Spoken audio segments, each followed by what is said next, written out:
하나님의 말씀을 보시겠습니다. 요한복음 17장 15절부터 19절까지의 말씀입니다. 제가 읽어드리겠습니다. 내가 비옵는 것은 그들을 세상에서 데려가시기 위함이 아니요 다만 악에 빠지지 않게 보존하시기를 위함이니이다. 내가 세상에 속하지 아니함 같이 그들도 세상에 속하지 아니하여 싸움나이다. 그들을 진리로 거룩하게 하옵소서. 아버지의 말씀은 진리니이다. 아버지께서 나를 세상에 보내신 것 같이 나도 그들을 세상에 보내었고 또 그들을 위하여 내가 나를 거룩하게 하오니 이는 그들도 진리로 거룩함을 얻게 하려 함이니이다. 아멘. 내가 비옵는 것은 이라는 제목으로 말씀을 드리겠습니다. TV 방송에서 재미있게 본 프로그램이 하나 있습니다. 그 내용을 잠시 말씀드리자면은 연예인들이 어린 자녀들에게 동네 마트에 가서 장을 봐오는 것이었지요. 그때 어린아이에게 부모는 사가봐야 할 물건을 가르쳐주고 또 돈도 손에 쥐어 주었습니다. 그리고 그 아이들은 심부름을 시켰는데 가는 데까지는 아이들이 아무 문제가 없었습니다. 그런데 가게에 들어서자 문제가 생긴 겁니다. 그 문제가 뭘까요? 다른 것이 아니라 가게에 진열된 물건들 중에 자기들이 좋아하는 물건들이 눈에 들어온 겁니다. 어떻게 되었을까요? 당연히 자기들이 사야 하는 물건은 뒷전으로 밀려버렸고 자기들 눈에 들어오는 것에다가 마음이 다 빼앗겨버렸습니다. 그러다 보니까 뭘 사야 하는지 잊어버린 겁니다. 그래서 아이들이 헷갈려하는 것을 보고 그 부모들이 마음이 어땠겠습니까? 재미있었겠지요. 그렇지만 한편으로 또 어떻겠습니까? 안타깝지요. 아이고 저놈들이 저걸 왜 몰라? 저걸. 근데 여러분 신앙도 그럴 수가 있다는 것을 생각해 보셔야 합니다. 다른 사람의 신앙은 눈에 들어오는 대로 우리가 쉽게 평가를 하면서도 자신의 신앙에 대해서는 별로 그렇게 깊이 고민해 보지 않습니다. 왜 이런 말씀을 드리는가 하면은 성경의 말씀들이 신자의 삶을 살아본 사람들에게는 그게 얼마나 힘들고 어렵다는 것을 알기에 하나님의 도우심에 대한 간절함의 기도가 나올 수밖에 없게 되어 있습니다. 그렇지 않은 분들에 대해서는 무엇과 같은가 하면 꼭 아이들이 심부름을 보내놓고서 그 아이들이 행동하는 것을 그냥 보고 재미있게 여기는 것처럼 구경꾼의 입장에 설 수밖에 없고 또 그런 마음으로는 자신의 삶 가운데 혼란과 갈등이 일어나는 그 사실을 깨닫지 못하기 때문에 그렇습니다. 꼭 아이들과 같은 것이지요. 바로 본문은 예수님이 제자들을 위해서 하나님께 중보의 기도를 드리는 내용입니다. 그런데 왜 예수님께서 제자들을 하나님께서 보존해달라고 기도하실까요? 그것은 이제 후로는 예수님이 가셔야 할 길은 정해져 있습니다. 죄인들을 위하여 자신이 십자가를 지는 겁니다. 그리고 그의 죽음으로 인해서 죄인된 우리들의 모든 죄를 사하시고 부활하심으로 사단의 죽음의 권세를 다 폐하시고 이제 하나님 우편으로 올리고 가실 겁니다. 그렇게 되면 지금까지 같이 있던 제자들에게 예수님은 떠나십니다. 그럼 그들만 남게 될 겁니다. 그때 남겨질 제자들이 어떻게 살아가야 할 것인가를 아시기 때문에 그들을 지켜주기를 원하셨기 때문에 악에 빠지지 않게 보존해달라는 기도를 하시는 겁니다. 여기서 보존해달라는 이야기는 바로 보호해달라는 그런 말씀입니다. 왜 예수님께서 하나님께 보호해달라고 기도를 하시겠습니까? 예수님과 제자들이 함께하는 3년 동안은 그냥 3년을 같이 지낸 것이 아니고 주께서 그들에게 신앙을 가르쳤습니다. 성경을 가르쳐 주었습니다.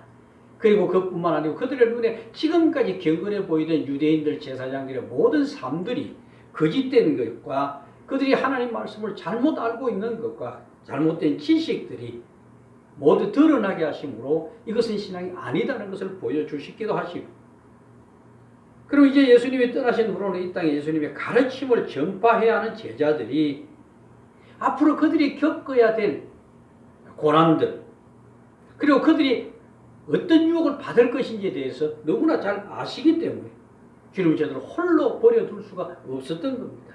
물론 이 앞에 말씀에서 성령이 오시면은 우리를 진리 가운데 이끄신다고 말씀을 하셨습니다만은 또한 그 가르침을 지켜낼 수 있는 의지들, 그리고 참 진리됨을 깨닫는 것이 필요한 겁니다. 그래서 그것은 인간의 의지만으로 되는 것이 아니기 때문에 하나님 앞에 그들을 맡기신 겁니다. 여러분 앞선 주일에 말씀드렸듯이 하나님은 우리 편이 아니고 하나님은 자기 편이십니다. 여러분 신자임을 분명하다면 이 부분이 확실하게 정리가 되어야 합니다. 좀 조각가가 칼을 들고 나무를 다듬어 가는데 그 나무가 조각가를 보고 이쪽 가지는 이렇게 깎아주시고 저쪽 가지는 저렇게 깎아달라고 할 수 있습니까? 없지요. 그 나무는 다만 조각가가 칼이 가는 대로 자신을 맡길 수밖에 없습니다. 만약 그 이전에 생각해보면 나무가 살아있을 때는 자기 스스로 햇빛을 받기 위해서 몸을 이리저리 비틀어가면서 햇빛을 찾아갔습니다. 옆으로 가기도 하고 올라가기도 하고. 그래서 나무들 모양이 보면은 곧바로 올라가는 것은 대나무밖에 없지요. 근데 이제 신자가 그렇습니다. 세상에 있을 때 자기가 마음대로 했습니다. 근데 이제는 내가 하고 싶은 대로 하지 못하는 겁니다. 꼭 나무가 조각까지 칼이 다듬는 대로 맡길 수밖에 없게 된 것 같이 그럴 수밖에 없는 겁니다. 만약에 그 나무가 아픔을 가지고 있는 신경을 가지고 있는 것이라고 한다면 얼마나 고통스럽겠습니까? 그러나 그 아픔들이 다 끝나고 조각가의 작품이 완성되었을 때 그 가치라고 하는 것은 이전에 가지고 있던 그 가치와는 비교할 수 없을 정도로 달라집니다. 바로 신자의 삶이 그와 같은 겁니다. 신자는 조각가의 칼과 같은 하나님의 말씀으로 다듬어져야 합니다. 하지만 그 삶이 쉽지 않습니다. 세상의 많은 유혹들이 우리를 그냥 놔두질 않습니다. 아이의 마음을 빼앗듯이. 분명히 말씀드리지만 신자는 예수 그리스도를 가리는 모든 것으로부터 시선을 떼야 합니다. 만약 그것이 악한 것이라면 더욱 그래야 합니다. 또한 자신에게서 시선을 떼야 합니다. 왜냐하면 우리가 원하는 것은 우리의 육신의 욕심을 따라가는 것이기 때문에 그렇습니다. 구체적으로 우리 세상에는 모든 것에서 시선을 떼야 합니다. 사도 요한 1서 2장 16절에 이것을 세 가지로 분류를 해서 말씀합니다. 육신의 정욕과 안목의 정욕과 이생의 자랑이라고 말씀합니다. 여러분 육신의 정욕이란 쾌락을 말하는 것이고 안목의 정욕이란 이익을 말하는 것이죠. 그럼 이생의 자랑은 뭘 말합니까? 명예죠. 세상을 사는 우리에게 이 세 가지 유혹을 거스린다는 것은 그리 쉬운 것이 아닙니다. 성자로 추앙받던 어거스틴 같은 경우도 그가 진정 예수 그리스도를 받아들였습니다. 그리고 원했습니다. 그리고 그가 이전에 누렸던 그 쾌락도 포기하지 못했습니다. 그러나 그것이 불가능하다는 것을 그가 깨닫게 되었을 때 그 내면에 일어나는 갈등들 그리고 그 싸움으로 힘들어했던 것을 잘 고백한 것이 그가 쓴 참회록이라고 하는 그 책에 기록되어 놓았습니다. 그러나 감사하게도 우리는 구약의 이스라엘 민족들과 오늘 우리와 그 관계 속에서 하나님과의 그 관계를 새겨보시면 그들보다 얼마나 큰 축복을 받고 있는가라는 것을 아셔야 합니다. 그게 어떤 축복인지 아시겠습니까? 한번 말씀을 드려볼게요. 이스라엘 민족이 애굽에서 나와서 약속의 땅 가나안 입구에 도달했지만은 결국 그들이 들어갑니까? 들어가지 못합니까? 못 들어갑니다. 왜요? 그들이 하나님을 불신했기 때문에 그렇습니다. 그 결과로 그 이스라엘 1세대들, 광야에서 나온 세대들이 모두 광야에서 죽임을 당합니다. 대신에 그들에게서 태어난 후손들이 그리고 또 여호수아와 갈렙만이 가나안 땅으로 들어가게 됩니다. 그런데 그 후손들은 애굽에서 자신이 어떻게 나왔는지 그리고 시내산 아래서 하나님과 맺은 언약의 백성으로 받았던 율법에 대해서 모르는 자들입니다. 그러게 이들이 가나안 어귀에 도착했을 때 모세가 그 후손들에게 다시 율법을 선포하지요. 바로 그 성경이 바로 신명기입니다. 그래서 신명기 내용을 제가 설명을 드릴 것이 있습니다. 그래서 신명기 31장에 보시면은 14절부터 쭉 나오는 말씀들이 있습니다. 그 말씀 중에 14절 머리 위에 보면 조그마한 소제목이 있는데 뭐라고 되어 있냐면 여호와께서 모세에게 하신 마지막 지시라고 그렇게 되어 있습니다. 이곳에 보시면은 그들이 가나안 땅에 들어가서 어떻게 살 것인가라는 것을 경고하는 말씀입니다. 거기 보시면은 20절에 보시면 이런 말씀이 나옵니다. 내가 그들의 조상들에게 맹세한 바 젖과 꿀이 흐르는 땅으로 그들을 인도하여 드린 후에 그들이 먹어 배부르고 살찌면 돌이켜 다른 신들을 섬기며 나를 멸시하여 그 언약을 어기리니 그들이 수많은 재앙과 환난을 당할 때에 그들의 자손이 부르기를 잊지 아니한 이 노래가 그들 앞에 정인처럼 되리라. 나는 내가 맹세한 땅으로 그들을 인도하여 드리기 전 오늘 나는 그들이 생각하는 바를 아노라. 무슨 말입니까? 그들이 들어가면은 그 가나안 땅에서 무슨 짓을 할지를 잘 아는 겁니다. 그래서 지금 모세는 그게 염려스러워서 율법을 가르쳤지만은 또한 그들에게 경고의 말씀을 함께 합니다. 여호수아도 그러지요. 마지막에 나와 내 가져온 여호만 섬기고 온노라. 그러니까 그들이 뭐라 그러냐? 우리도 그러겠다. 그냥 뭐라 그럽니까? 너희는 그러지 못할 것이다. 하나님은 질투의 하나님이시다 라고 말씀하죠. 그리고 그들이 가나안 땅에 들어가서 어떻게 합니까? 사사기를 보시면 정말 놀라운 일이 일어납니다. 지금까지 가나안 입구까지는 하나님께서 모세와 여호수아라고 하는 하나님의 종을 세워서 그들을 인도했습니다. 그러나 그들이 가나안 땅에 들어가서는 하나님 지도자를 세워주시지 않습니다. 왜요? 그들에게는 율법이 있었고 제사장들이 세워져 있기 때문에 그렇습니다. 그를 통해서 그들은 하나님의 말씀을 옆에 두고 말씀으로 그들을 자신을 되돌아보고 가르치고 배워야 했습니다. 그러나 그러지 못하죠. 그래서 결국 그는 가나안 땅에 남아있던 이방 족속들로부터 약탈을 당하고 끊임없이 침략을 당합니다. 그리고 뿐만 아니고 그들의 압제 아래서 고난을 당합니다. 하지만 그들이 고통으로 하나님께 부르짖을 때마다 하나님은 사사들을 세워주셔서 그들을 구원해 주시죠.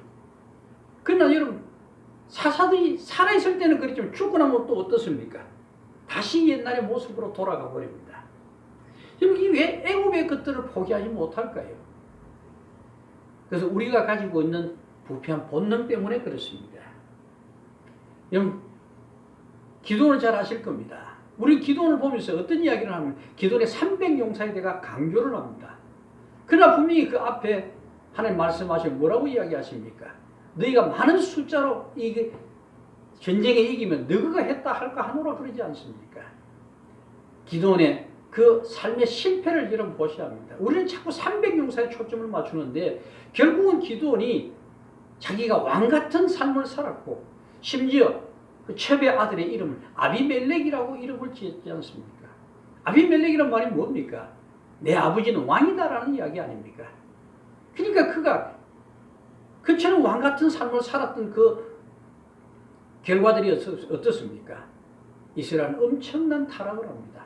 그가 만들었던 에봇이 우상이 되었고 그런 엉터리 같은 모습들은 우리 사사기를 보지 않습니까?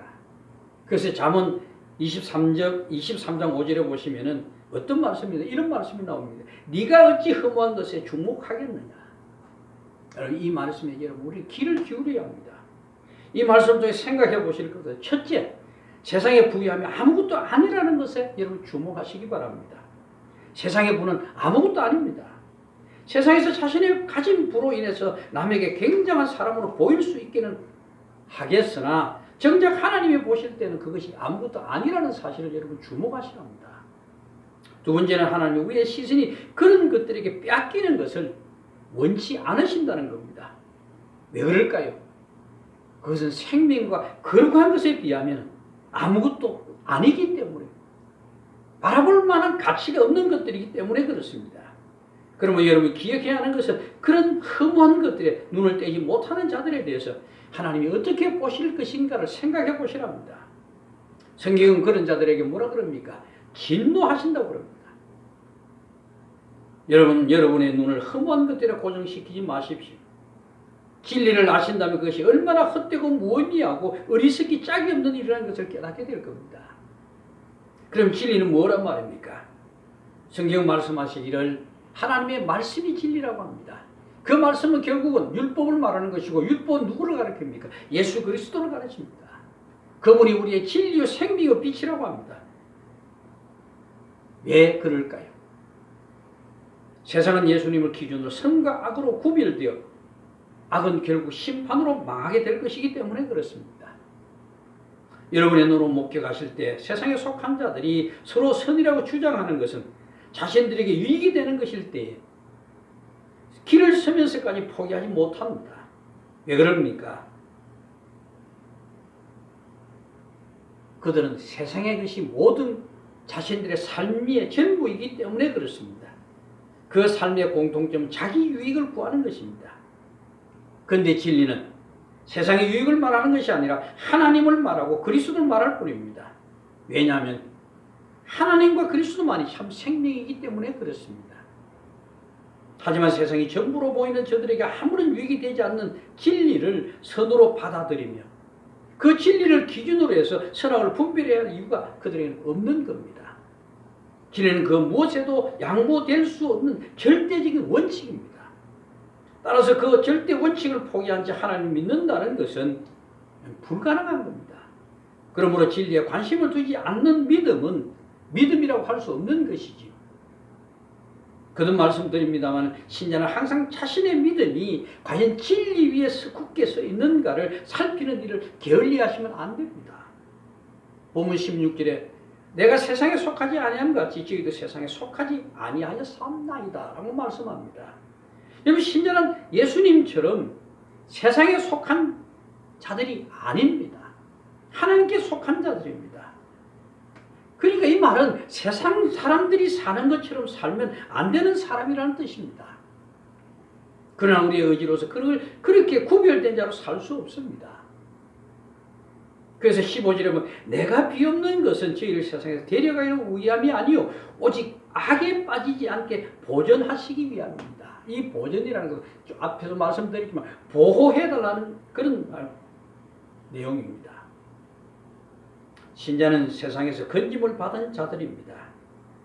건짐을 받은 자들이 그 건짐을 받은 그 속으로 다시 들어간다는 것은 뭘 말하는 것일까요? 베드로후서 2장 22절에 보면 그걸 뭐라고 표현한 줄 아십니까? 개가 토한 것들 돌아가는 것과 같다라고 합니다. 돼지를 씻겨놨는데 다시 더러운 구덩이가 눕는 거나 같다고 그렇게 말합니다. 그래서 신앙생활이 어려운 겁니다. 신자의 삶이 쉽지 않습니다. 그래서 우리는 주께 하나님께 도움을 구해야 될 수밖에 없는 겁니다. 여러분, 미운 오리 새끼라는 동화를 잘 아실 겁니다. 그 내용 백조 새끼가 오리 새끼의 틈바구니에서 살아가면서 자신이 생김새가 다르다는 것 때문에 천대를 받고 살다가 결국 자신이 백조됨을 알게 된다는 그런 이야기지. 여러분, 신자는 마치 오리들 틈에 살고 있는 백조와 같은 존재들입니다. 그 때문에 구별된 존재로 산다는 것이 어찌 쉽겠습니까? 차라리 세상을 빠져나와서 신자들끼리 어울려 살면 그나마 낫겠지만은 하나님은 그렇게 하지 않으시고 우리를 세상에 집어넣으시고 세상에 속하지 않은 하나님께 속한 자가 어떤 자이고 또한 신자를 통해서 영원한 하나님의 나라를 그들에게 보여주고 하나님이 하나님 되심을 증명하실 것을 요구하시는 겁니다. 세상은 돈을 바라보고 살아갈 때 신자는 진리를 바라보고 하늘의 영원한 것을 소망하며 살아가는 자들입니다. 그래서 그 신자의 삶을 통해서 세상에 부질없는 것이고 헛된 것이고 악한 것임을 하나님 증명하려고 하실 겁니다. 세상이 알든 모르든 상관없이 신자는 그렇게 살아야 할 존재들로 부름을 받았습니다. 그래서 신자는 돈 때문에 불의를 행하고 내 유익 때문에 타인에게 피해를 주는 삶을 살면 안 된다는 겁니다. 세상에 속하지 않았다는 말은 참으로 무서운 말입니다. 세상을 염두에 두지 말라는 말이고 세상을 무수하지 말라는 의미의 말씀이기도 합니다. 두려워하지 말라는 것이죠. 그러나 세상을 살아가면서 세상의 속성을 몸으로 배워 알고 있는 우리들이기에 세상 안에서 그들과 같이 살아가면서 구별될 삶을 산다는 것이 얼마나 힘든지 모릅니다. 그래서 예수님은 신자인 우리에게 우리를 위하여 지금도 기도하고 계시는 겁니다. 여러분 예수를 믿는다는 게 이런 부담이 되십니까? 부담이 안 된다면 여러분 아직까지도 신자로서의 삶이 여러분을 주장하지 못한다는 이야기밖에 되지 않습니다. 그러나 여러분 힘들고 어려운 그 신자의 삶이 지켜질 수 있는 비결이 있습니다. 이게 무엇이겠습니까? 바로 진리를 사랑하는 마음입니다. 그리고 하나님이 나를 보호하신다는 확실한 믿음 가운데 있는 겁니다. 신자가 진리를 사랑하고 그 진리만을 원할 때 그 현실의 두려움으로 다가오는 모든 것들이 없는 것처럼 볼 수가 있는 눈이 열리는 겁니다. 마음의 눈이 열리는 겁니다. 그러면 신자가 언제나 진리에 붙들려 있기를 하나님께 구해야 하는 겁니다. 진리는 신자에게 세상에 유익을 제공하지 않습니다.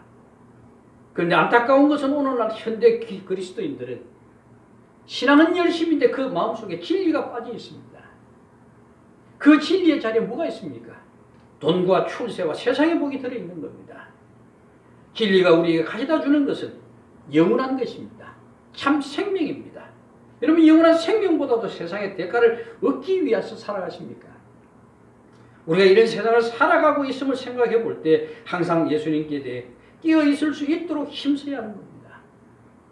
이런 창세기 성 보시면은 아브라함이 롯에게 자기를 떠나라고 하면서 뭐라 그럽니까? 네가 좌하면 내가 우하겠다. 땅의 선택권을 누구에게 줍니까? 롯에게 줍니다. 그때 롯이 선택한 것이 어디를 택합니까? 요단을 택하지요.